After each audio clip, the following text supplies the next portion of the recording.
Class जो हमारा second chapter है भारत में राष्ट्रवाद, उसका फर्स्ट पार्ट हम कर चुके हैं। जो फर्स्ट पार्ट था उसमें मतलब भारत में राष्ट्रवाद आने की शुरुआत कहाँ से हुई थी, तो हमने जो रीडिंग शुरू की थी उसमें अहम रोल था प्रथम विश्व युद्ध का। जो प्रथम विश्व युद्ध हुआ 1914 से लेकर 1918 के बीच हुआ था और उस समय में भारत पर अंग्रेजी सरकार ने बहुत सारी यातनाएं थोपी थी।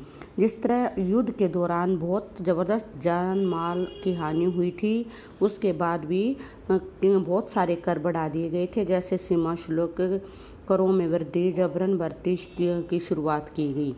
और 1920-21 में जैसे ही प्रथम विश्व युद्ध खत्म हुआ 1920-21 में, उसी समय फ्लू की महामारी फैल गई थी और उस महामारी में लगभग 120 से 130 लाख लोग मारे गए थे। कितने लोग मारे गए थे? 120 से 130 लाख लोग मारे गए थे। और ठीक उसी समय क्या था कि महात्मा गांधी जी दक्षिण अफ्रीका से भारत लौटे थे।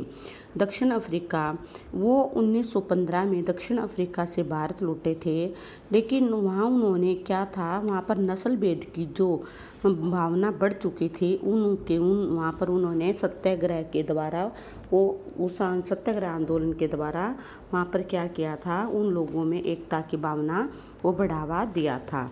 तो सत्याग्रह जैसे उन्होंने सत्याग्रह आंदोलन, सत्याग्रह का अर्थ है यह एक चेतना है, न कि निष्क्रिय प्रतिरोध। 1916 में जब गांधी जी 1915 में दक्षिणी अफ्रीका से भारत लौट कर आए, तो उस समय में क्या था, उस समय में भारत प्रथम विश्व युद्ध के दौर से गुजर रहा था और भारत के ऊपर अनेक यातनाएं अंग्रेजों के द्वारा डाली जा रही थी। 1916 में बिहार के चंपारण में सबसे पहले क्या हुआ, गांधी जी द्वारा सत्याग्रह प्रारंभ किया गया। इसमें क्या था, इसमें एक दमनकारी बागान व्यवस्था, जो अंग्रेजों के द्वारा एक दमनकारी बागान व्यवस्था थी, उसके विरोध में क्या शुरू किया गया था। 1916 में बिहार के चंपारण में सत्याग्रह शुरू किया गया था। उसके बाद 1917 में अहमदाबाद की कपास मिल श्रमिकों के बीच सत्याग्रह आंदोलन को शुरू किया।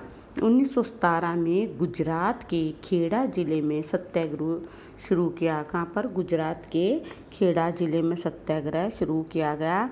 और 1918 में अहमदाबाद की कपास मिल श्रमिकों के बीच क्या सत्याग्रह शुरू किया गया।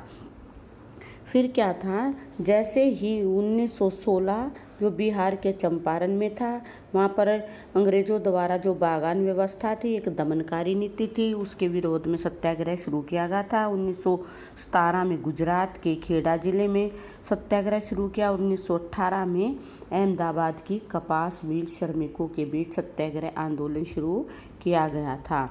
और ठीक 1919 में एक एक्ट पास हुआ जिसका नाम था रॉलेट एक्ट। क्या नाम था? Rowlatt act. इस एक्ट यानी अधिनियम के तहत सरकार को राजनीतिक गतिविधियों को कुचलने के लिए और राजनीतिक कैदियों को 2 साल तक बिना मुकदमा चलाए जेल में बंद रखने का अधिकार मिल गया था।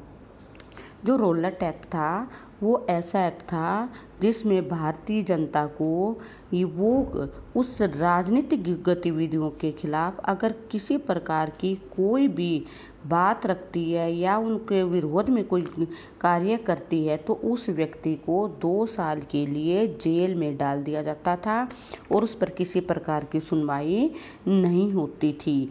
रॉलेट एक्ट 1919 और जलियांवाला बाग हत्याकांड 1919 में तो रॉलेट एक्ट था, दूसरा जलियांवाला बाग हत्याकांड 13 अप्रैल 1919 को जलियांवाला बाग के मैदान में भारी भरकम भीड़ एकत्रित हुई थी।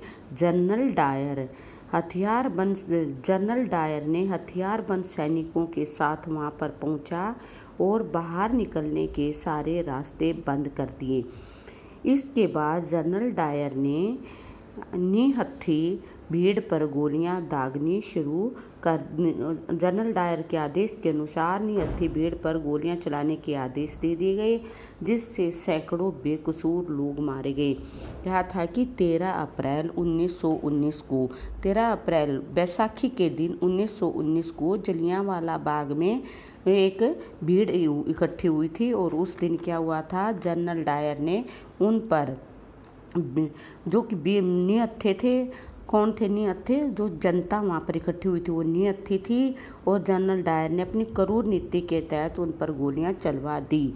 जैसे ही जलियांवाला बाग की खबर फैलती है, पूरे उत्तर भारत में हड़ताल होने लगती हैं। लोग पुलिस से मोर्चा लेने लगे और सरकारी इमारतों पर हमला करने लगे। फिर खिलाफत आंदोलन का नेतृत्व दो भाई जो खिलाफत आंदोलन का नेतृत्व दो भाइयों ने किया था, एक शौकत अली और मोहम्मद अली। को क्या नाम है खिलाफत आंदोलन का नेतृत्व करने वाले? शौकत अली और मोहम्मद अली।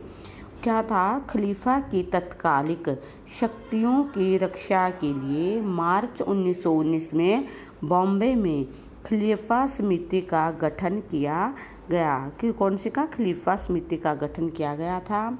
गांधी जी ने कांग्रेस को खिलाफत आंदोलन का समर्थन क्या किया था? खिलाफत आंदोलन का समर्थन और स्वराज के लिए असहयोग अभियान शुरू कर दिया। खिलाफत आंदोलन का समर्थन किया और स्वराज के लिए असहयोग आंदोलन शुरू कर दिया था।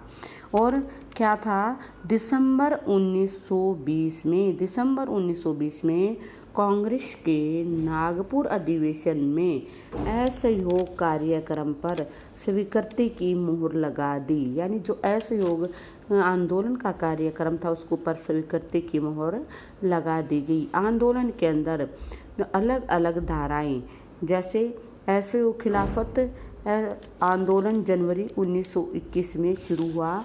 इसमें क्या था, विदेशी वस्तुओं का बहिष्कार करना शुरू कर दिया, प्रांतों में निश्चित चुनावों का बहिष्कार कर दिया गया, विदेशी सामानों का बहिष्कार कर दिया गया, विद्यार्थियों ने कॉलेज स्कूल छोड़ दिए और सरकारी कर्मचारियों ने अपने कार्यों को भी छोड़ दिया। वकीलों ने क्या किया, अब वकालत छोड़ दी।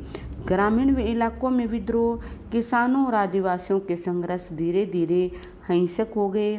अवध के किसान आंदोलन, वहाँ किसानों का नेतृत्व बाबा रामचंद्र ने जमींदारों और तालुकदारों के खिलाफ किया था। अवध में किसान सभा की स्थापना 1920 में की गई थी। आंध्र प्रदेश में आदिवासियों का आंदोलन, आंध्र प्रदेश की गुडेम पहाड़ियों में सीताराम राजू के नेतृत्व में उगर गुरिल्ला आंदोलन फैल गया। कौन सा? उगर गुरिल्ला आंदोलन फैल गया। विद्रोहियों ने पुलिस थाने पर हमला किए। राजू को 1924 में पकड़ लिया गया। राजू को 1924 में पकड़ लिया गया और उसे फांसी दे दी गई। बागानों में स्वराज क्या था? बागान श्रमिकों के लिए स्वराज का अर्थ था चार दीवारी से बाहर स्वतंत्र रूप से आवाजाही। क्या था? बागान श्रमिकों के लिए स्वराज का अर्थ था कि चार दीवारी से बाहर स्वतंत्र रूप से आवाजाही, ये बागान स्वराज था। तो अब मैं इसका नेक्स्ट पार्ट बताऊंगी। यहाँ सेकंड पार्ट एक बार मैं यहाँ समाप्त करती हूँ। फ्रेंड्स, भारत में राष्ट्रवाद का थर्ड पार्ट हम शुरू करने जा रहे हैं। इसमें हमने जहाँ तक पढ़ा था जैसे हमने पढ़ा था कि जलियांवाला बाग हत्याकांड, खिलाफत आंदोलन, रॉलेट एक्ट और ग्रामीण इलाकों में विदेशी वस्तुओं का बहिष्कार, ये आंध्र प्रदेश में आदिवासियों का आंदोलन और बागानों में स्वराज। लेकिन अब जो पॉइंट है सविनय अवज्ञा की ओर। महात्मा गांधी ने 1922 में असहयोग आंदोलन वापस लेने का फैसला लिया। असहयोग आंदोलन वापस कब लेने का फैसला किया गया? 1922 में। 1920 के बाद भारतीय राजनीति को दिशा निर्धारित करने वाले कारण, यानी 1920 में कुछ ऐसी घटनाएं सामने आई जिसमें भारत की राजनीति की दिशा को निर्धारित करने के कारण बने। इसमें क्या था? विश्वव्यापी आर्थिक मंदी। 1920 के बाद जो उत्पाद थे उनकी मांग गिरी और निर्यात कम होने लगे। उत्पादों की मांग गिरी और निर्यात कम होने लगे, जिससे कृषि उत्पादकों की कीमतों में भारी गिरावट आई। किसकी? कृषि उत्पादकों की कीमतों में भारी गिरावट आई। और उसके बाद साइमन कमीशन का आगमन। साइमन कमीशन, इस आयोग का गठन ब्रिटेन की टोरी सरकार द्वारा, किसके द्वारा? ब्रिटेन की टोरी सरकार के द्वारा राष्ट्रवादियों की मांगों पर विचार करने और भारत की संवैधानिक व्यवस्था का अध्ययन करने और सुझाव देने के लिए किया था। किसका? साइमन कमीशन का जो गठन था वो ब्रिटेन की टोरी सरकार द्वारा राष्ट्रवादियों की मांगों पर विचार करने और भारत के संवैधानिक व्यवस्था का अध्ययन करने और सुझाव देने के लिए किया था। जो साइमन कमीशन का आयोग जो आया था उसमें भारतीय सदस्य न होने पर क्या हुआ था? उसका विरोध हुआ था। साइमन कमीशन 1928 में भारत पहुंचा। कब आया? 1928 में भारत आया। कांग्रेस ने इस आयोग का विरोध किया। किसने? कांग्रेस ने। कौन से आयोग का विरोध किया? साइमन कमीशन का आयोग का विरोध किया। जवाहरलाल नेहरू की अध्यक्षता में दिसंबर 1929 में कांग्रेस ने लाहौर अधिवेशन में पूर्ण स्वराज की मांग की। कब की? 1929 का जो अधिवेशन था वो दिसंबर 1929 का कांग्रेस का ने लाहौर के अधिवेशन में पूर्ण स्वराज की मांग कर दी। क्या की थी? पूर्ण स्वराज की मांग। और क्या हुआ था? उसको जो पूर्ण स्वराज की मांग थी वो औपचारिक रूप से कर दी गई थी।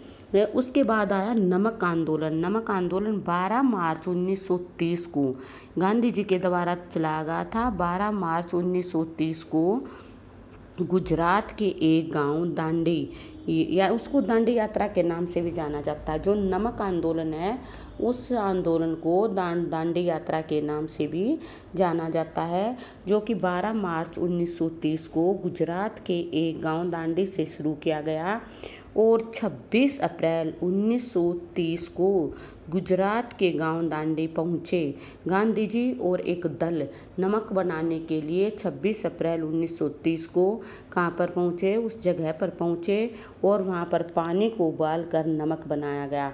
नमक का क्यों बनाया गया था? क्योंकि अंग्रेजी सरकार ने नमक के ऊपर भी टैक्स लगा दिया गया था, इसलिए नमक आंदोलन शुरू किया गया था, यानी एक तरह से सरकार का विरोध किया गया था।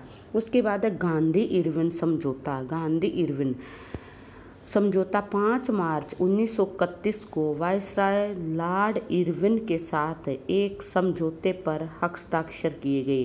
कब किए गए? 5 मार्च 1931 को वायसराय लॉर्ड इरविन के साथ एक समझौते पर हस्ताक्षर किए गए। गांधी जी दिसंबर 1931 दूसरे गोलमेज सम्मेलन में भाग लेने के लिए लंदन गए थे। कहाँ गए थे? लंदन। कौन से में? दूसरे गोलमेज सम्मेलन में भाग लेने के लिए लंदन गए थे, लेकिन वहाँ पर वार्ता विफल होने के कारण उन्होंने निराशा के साथ वापस भारत लौटना पड़ा। और इसी के साथ दोबारा क्या किया? उन्होंने असहयोग आंदोलन की शुरुआत की, जिसमें भारत के वासियों में राष्ट्रवाद के प्रति भावना उमड़ी और उन्होंने विदेशी ताकतों का जमकर विरोध किया। Okay, thank you.